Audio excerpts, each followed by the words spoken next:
Find functional hilarity at the Biffa Emporium. Girl, it's what I heard. Allegedly, it's just the word. Allegedly, it's on the street. Allegedly, I sing to the beat. Allegedly, lee, lee, lee. Allegedly, lee, lee, lee. Allegedly, lee, lee, lee. Allegedly. Well, it's time for today's hot topics. And the hottest topic of all is Apollo Nida has been re-released from prison to another halfway house. I guess the last time it was a quarter-way house. This time he might be halfway home. According to Radar Online's exclusive reporting, Phaedra Park's ex-husband was placed in a Philadelphia area halfway house, according to the Federal Bureau of Prison Records.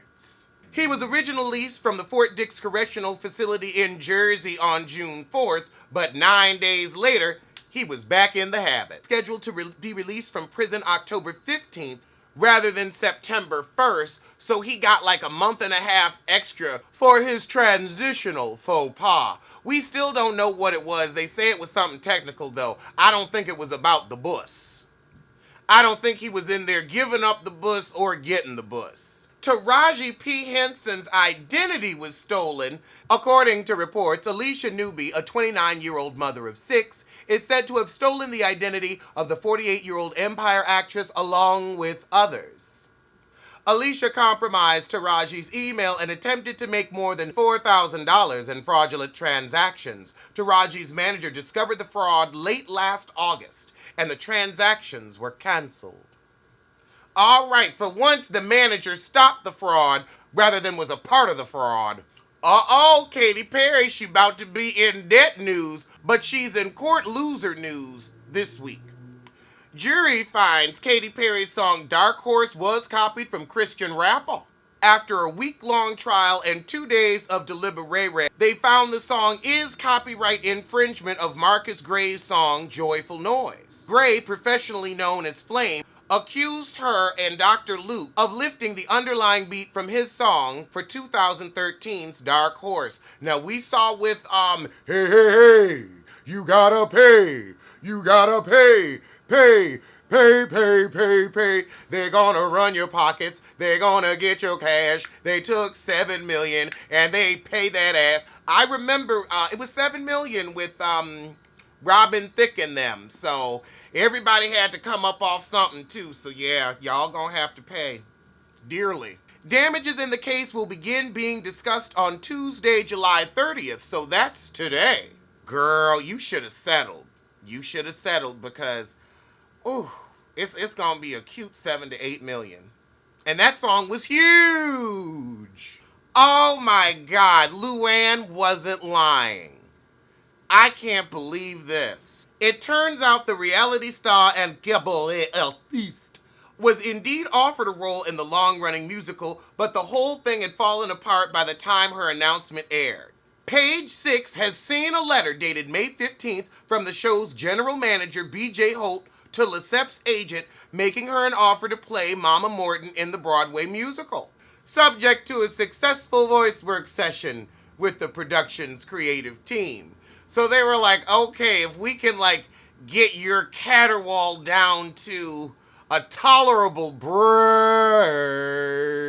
then maybe we'll give you this small yet pivotal role. The letter also listed ballpark dates for her first rehearsal, first performance, and salary. Salary. Okay, so there was coin on the table. It fell apart, but it slid off the table rather, but it was there. It was there. She fucked it up, or her people fucked it up, because that would have been huge for her.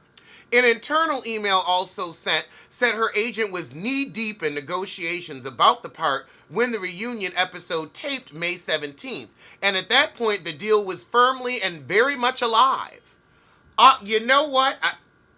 All right, Luann, it's a shame the shit didn't work out, because that really could have been a feather in the cap, and you need one. July 6th, she discovered she'd have to commit more time to rehearsal and coaching, even while performing. And she said, nah, I'm going to go at cabaret. I'm going to do my little cabaret and play it singing. I'm not actually going to have to hold myself to a standard and get a harsh review. Ooh, and they would eat her a lot. Knife and fork it, honey, knife and fork it. Yeah, Luann, actually, you know what, it might have been best to be like, no, I'll stay where I can croak out a little ditty and it's funny. People are actually paying for that. You ain't gonna believe this. Police officer accuses McDonald's employee of biting his sandwich before admitting he forgot he ate it.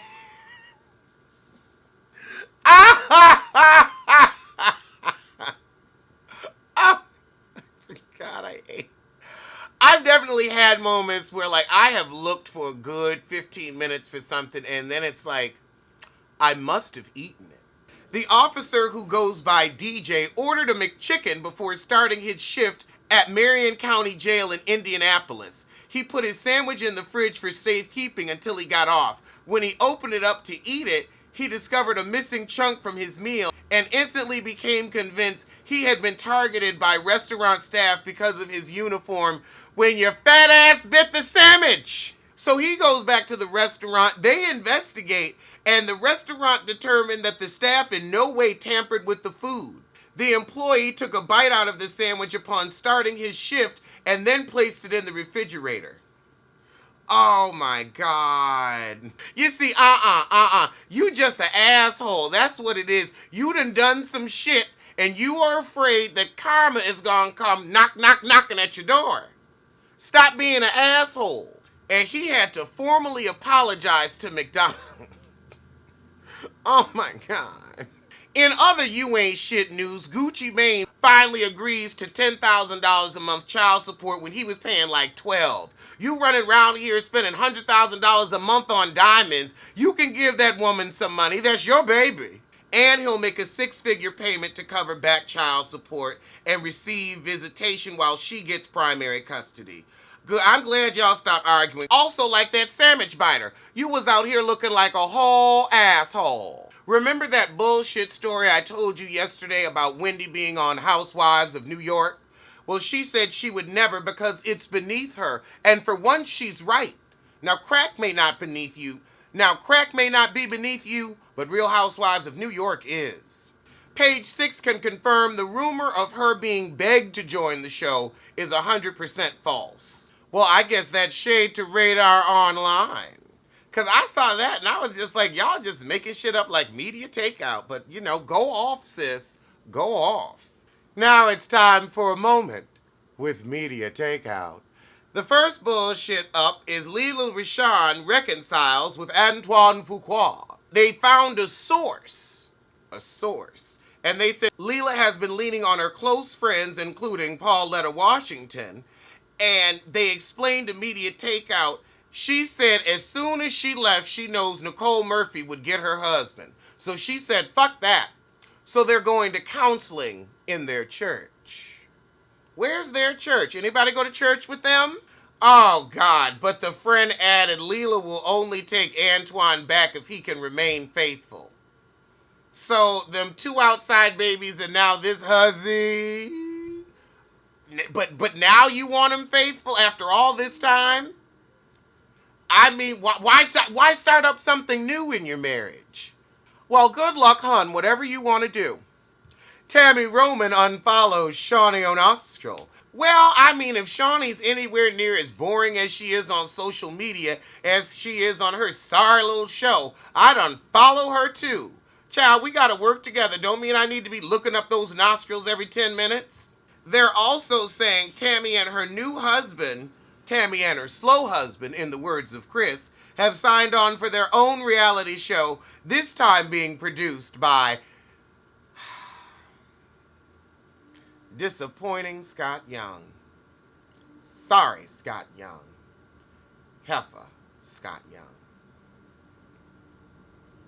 I hate to see it, because I ain't watching it. So actually, I don't hate to see it, but y'all let me know how it is. Khloe Kardashian thinks Jordan Woods partying with James Harden was deliberate. Well, you know what else was deliberate? The way you avoided having the conversation with Jordy Craig, Tristan's baby mama, when she was pregnant, you avoided that conversation deliberately while you talked to his mama, his brother, his sister, and his friend to find out that he was faithful, even though the woman you needed to speak to, that was deliberate. So if she wants to be deliberate, let her be deliberate. You ain't with James Harden no more. You can't hold on to a man. So if she wants to try, let her try. You already slipped off. You don't have enough tickets to get on again. Ramona Singer says being a housewife makes dating hard. No, Ramona, you are a miserable, conniving, rotten, racist piece of shit. And you're gonna die alone. That's what makes it hard. The truth. April, you are higher than 42nd Street prices if you expect us to believe that Lil Fizz has stepped in and is being a father to Omarion's chitlins. I don't believe it. I mean, you're always inebriated and on Instagram, so when are you watching your children? Oh, wait. And hold on, Moniece is saying Fizz isn't a father to his own kid, so he's stepping in and... Lord. The priorities are just so fucked up. And I still don't think any of these people actually have these children a third of the time. The grandmothers is raising these babies. That's what we need. We need a show about the grandparents that are raising these children. We need to have raising hip hop. Fuck growing up. That's not grown up yet. We need to have raising hip hop. Because, these kids got to be out on the road, thotting and bopping and keeping a plot line. Mostly thotting and bopping. Media takeout, why y'all just making up lies? JoJo could not possibly be pregnant by Kodak Black because he's been in jail for too long. Child, the Simmons name is always in the mud these days. Russell out here owing $50,000 to his freelancers from All Def Digital shutting down. Ooh, and in an interesting, delicious little tidbit, Rihanna has stopped following Tidal and started following Spotify. Another brand in trouble? We'll just have to stay tuned. I mean, I wanted to root for Tidal.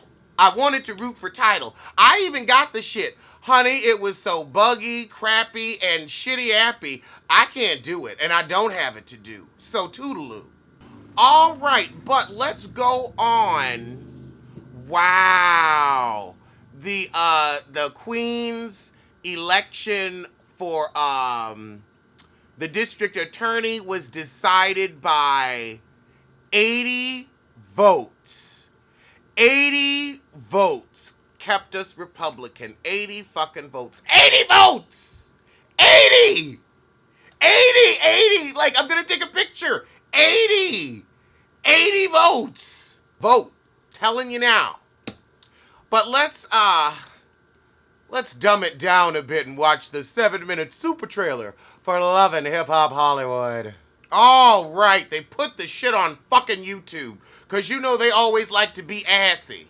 And when you tape it, half the time it cuts off before the whole thing ends, so let's just do it here. Why the hell are they in this room with the Naughty Pine? Naughty Pine! So we got some B2K footage. Oh, we got immature. All right, they said that on Media Takeout. We're gonna have some immature group drama as well. Oh, Lord, here comes Moniece the Irritating. Girl, they giving us so much Instagram footage of what's going on betwixt Fizz and April and Omarion and Moniece. Well, not Omarion, because he don't give a fuck about him. I'm really starting to feel like this was nothing but shit for the show. Right down to the Hollywood Unlocked interview. And K. Michelle is being her messy self because she say right with Moniece sitting there. Is she gonna have issue with you when she know you can't Fizz? All right, Kay. I want to see ass whoopings out of you this season. Oh, jeez. It's Sissy Pearl. What a world. Oh, God. And he still got these dreads. This just macrame. It's just like a blonde turd. And Summer Bunny struts on stage. He is out here sleeping with multiple women. Women with real vaginas. truth can be stranger than fiction. Because I'll tell you, I'm shocked shitless. So Lyrica mad that he cheated after the vowel renewal, especially with a woman. Oh, we got Apple Watts and she bringing the drama, and Summer Bunny want to whoop Lyrica ass. Okay, Apple Watts seems to be like the sky of the season. Definitely a favorite. She looks like she's gonna get a lot of camera time. Happy to see it. Yo-Yo is here for real. She wants to get back in the booth. Oh, she has the Yo-Yo School of Hip Hop. Now we got K. Michelle going country. And we got the surrogate plot line. Ray J and Princess is giving us I'm a bored housewife tea. I'm not even gonna comment on that 50 Shades of bullshit they was trying to have going on. Mickey Mundy and his hair. Ooh, that's good old Michael Bolton, Yanni, Kenny G hair. We ain't seen that hair in a minute. Oh shit! Akon is on here. I guess Mona got that footage. Akon and his wife, okay. Media Takeout was right about some of this shit. And Slick Woods, okay, so it looks like there's a love triangle between Akon's girlfriend / sister wife, Slick Woods, and Mickey Mundy. Black Chyna's here! What? Okay, she working with somebody. She want to tap into the music scene. All right, I am shocked shitless. The hits just keep on coming. It looks like everybody gonna have their own little 3-episode arc, and then it's gonna be a lot at the reunion. Hell, at least they'll keep it interesting. I want to see a skirmish though. Oh, we got Paris, and I'm sure she'll bring something, but I'm like, hell, we got too many people at this point. Zell Swag is back, and he's bringing the bullshit. All right, so we got Paris and Zell Swag. Okay, that's a good team. I'm back here for it. All right, we got a baptism. So this is our main cast, and it's gonna be sorry. Well, I'll see you for the shit Monday at 8 p.m. We'll be doing a live watch-along on my Instagram at Alexander Rodgers. Well, those were today's top stories from this bottom, so I'll see you soon for something. Alleged what? Alleged who? Allegedly. Don't blame, don't sue. Allegedly.